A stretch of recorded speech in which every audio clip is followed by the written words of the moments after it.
Hey everybody, welcome to Average Guy Opinions. I'm your average guy, John Corelli. I wanted to weigh in a little bit on the Kyle Rittenhouse case as it plods its way through the court system. Not even the court system. He is on trial. For those of you who don't know who Kyle Rittenhouse is, he is the man who, a young man, he's not even technically a man. I think he's still 17, or maybe he was definitely 17 when he did what he did. So I'm guessing he's 18 now. Anyway, so last year during a riot that happened after I can't remember his first name, I can't remember his last name. Jacob Blake, maybe I can't remember, but you may remember this happened, I believe, in Minnesota as well, because Minnesota didn't have enough terrible things go on last year. George Floyd happened in May, and then we obviously had tons of protests, four of which I participated in, whether they were directly or indirectly for George Floyd. Actually, I went to two that were all about George Floyd slash the Black Lives Matter. Then I went to one that was for Elijah McClain, and then I went to another for Breonna Taylor after the verdict. The horrific verdict in Louisville. We have a town called Louisville here. It's spelled the same, but obviously it's Louisville, Kentucky. Anyway, and the reason I'm already getting unhappy is because these precedents in the court system these decisions have been upheld, and they've set precedents in our law system. It started to me, and this is the reason Black Lives Matter exists, of the Trayvon Martin case, where George Zimmerman was acquitted. And you've got a case, in that case, where a guy followed a kid who was unfamiliar and maybe suspicious in a gated neighborhood, and he followed this kid with a gun. He called the cops like he was supposed to do. He did not stand down like the cops asked him to, and he ended up getting a scuffle with this kid and killing him, shooting him.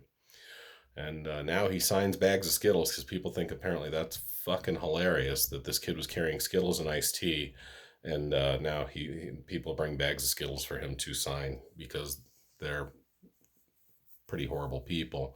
So Kyle Rittenhouse came into this entire venue last year.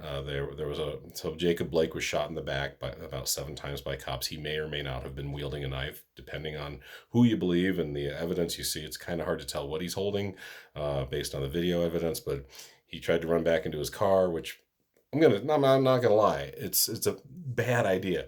But I would argue if you're shooting somebody in the back, especially 7 times, it never looks good, especially when you have access to a taser and other possible other non-lethal means of stopping somebody. So there were riots in response to Jacob Blake. Actually, this was in Wisconsin. I'm sorry, I don't know why I said Minnesota. They're bordering states, and maybe these things were going on everywhere, but this was in Wisconsin. And so people protested, and then, of course, there were riots and fires set. And Kyle Rittenhouse came all the way from Illinois, where he had a gun illegally because he's too young to have such a gun, and he had an assault rifle of some type. I always get my AR-15s for my AK-47s mixed up, but he used one or the other, and somebody was pointing a gun at him apparently, and we all know, or most of us know, about the skateboarder that attacked him with the skateboard. But once again, where were the police? The police were standing watching it because they knew what this kid was going to do. And he killed 2 people and I think wounded a third.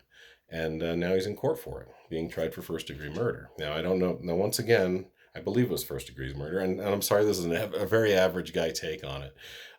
You'll see where I'm going, though. First of all, once again, I am scared to death this guy will once again be acquitted by what, at some point, you have to call our system racist. Do you not?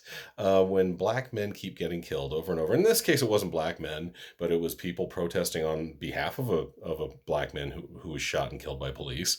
And this guy, the police weren't doing anything. They were kind of just standing there watching. This guy shot 2 people, 3 people, walked away right by the cops. Cops didn't do shit. In fact, they might as well have high-fived him. And that's the problem. Whatever side you are on in this, You can't defend vigilantism. I don't defend rioting. I defend peaceful protest because I'm on that side. I don't defend rioters. I understand sometimes why people get angry and may do stupid things, but I don't defend that destruction of property and possible injuring of other people or loss of life at all. So if you're coming from the other side, you need to at least be consistent with your views, because if you're okay with vigilantism, it's going to work both ways, and it's going to plummet this country and maybe this entire planet into chaos if people just think they can take the law into their own hands. Once again, he crossed, at the very least, he crossed a state border with an assault rifle illegally, but illegally not only because he's too young to have it. I don't know how he attained it. I think it was his mother's possibly, and then he used it.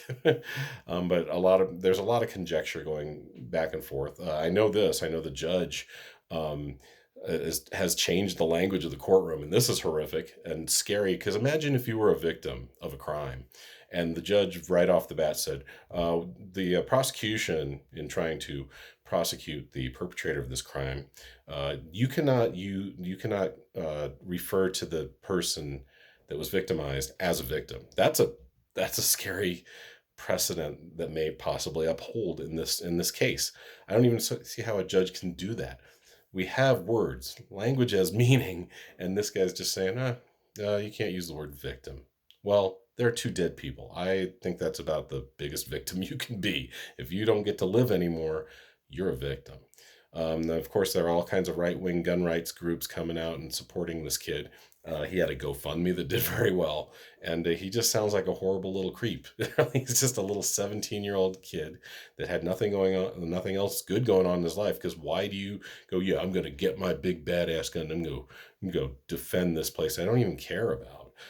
So it's messed up. And then now what's coming out is I was reading a little bit about the case today, not too much, but of course Fox News jumps on the bandwagon, and they went and they interviewed Bernard Goetz. Now, if you don't know who Bernard Goetz is, there's a reason it brings a smile to my face. It's almost a sarcastic smile because the guy's pretty horrible. The guy basically, in my estimation, invented the modern day preemptive strike. Okay, as far like in private terms, and preemptive strike was what the Israelis did in the 1973 war, I think, or maybe the 67 war. They had two wars with Egypt, and they saw Egypt massing their tanks and their soldiers near the Suez Canal, as they're actually allowed to do because it was within their own country. But to be fair to Israel's like, okay, well, they're looking like they're going to start some shit, and so they did a preemptive strike, which meant they just drilled them with their air superiority,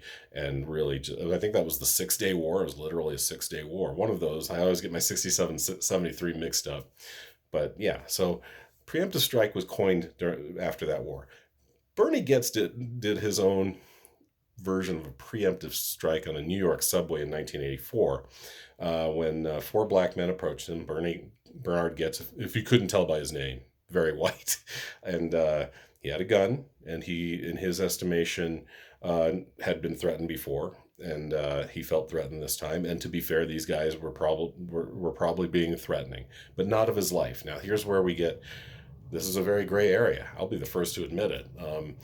But there were 4 black men. One had like apparently a sharpened screwdriver and asked for $5. And then all of a sudden he just pulled out his gun and started shooting. And I don't know if he killed any of these guys, but he put at least one of them in a wheelchair, and he may have killed one of them, and he got off. He got off because the court system at the time and that jury decided that he was in fear of his life, which, to be fair, he may have been. But, here's the thing about a gun. I don't know if you've ever been face to face with one. I haven't too often. But if you got a gun pointed at you, you're generally going to back down. And so I think a lot, and not I think, I know a lot of these guys who like to carry these guns want to use them. They either want to use them to intimidate people, or they actually flat out want to kill somebody. And I think that's why Kyle Rittenhouse went to Wisconsin that day. I believe it was Milwaukee, where Jacob Blake was shot, and those protests were happening, and those buildings were burning. And I think that's what he wanted to do, and I think that's what Bernie Goetz wanted to do, and I think that's what a lot of everyday people, unfortunately, around the world and in this country want to do. Those guns are replacing some hole in them that they need filled.